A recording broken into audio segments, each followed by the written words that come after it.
In the beginning, man was intertwined with the source.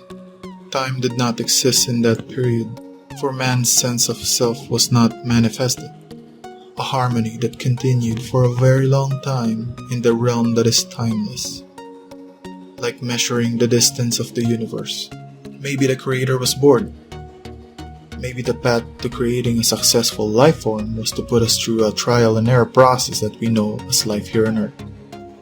Maybe we are all just frequencies of our own multiverse that is reflected into a more simple server called Earth that is bound by the laws of a linear timeline. Ignore my wild imagination, but going back, we may never know the true reason why we got disconnected with the source. Only one thing is for sure, the birth of our false self, also known as the ego, and the initial separation, happened hand in hand. What is the false self? The false self is what arises when we are attached with our negative energies, like the yin and yang symbols. It lives inside us in equilibrium at the start of each day and continuously goes in a spiritual battle. One side light and the other is darkness. If the darkness within us consumes us, our false self arises. Here you can find hate, envy, despair, regret, and many other similar affinities that are interconnected with the web of these negative emotions. Once it has taken over us, it is quite difficult to disattach because 99% of the time, you absorb this emotion and mistake it with who you are.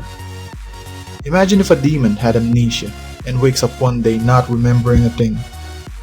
When he wakes up and he gets informed that he is an angel in disguise, you can be certain that he will start being good because the false self or ego has vanished. You are only as evil as you let yourself to be.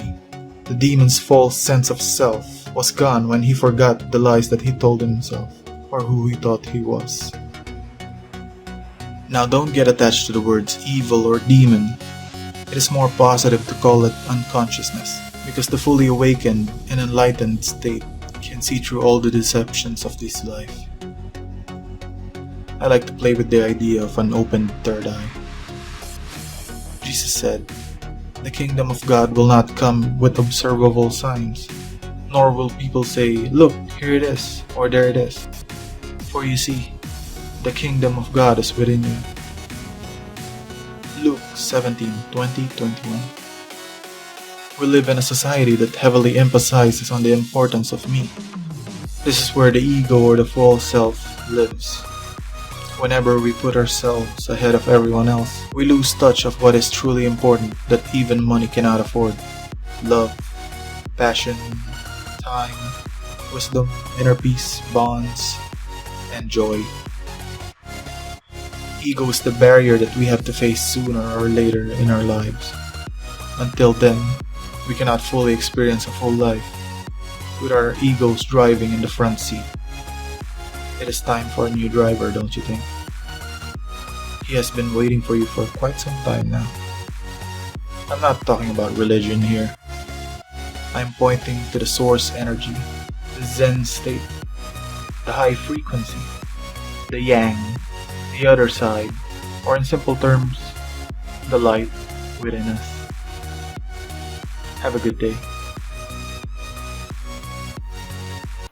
If you enjoyed the video, don't forget to hit the subscribe button below.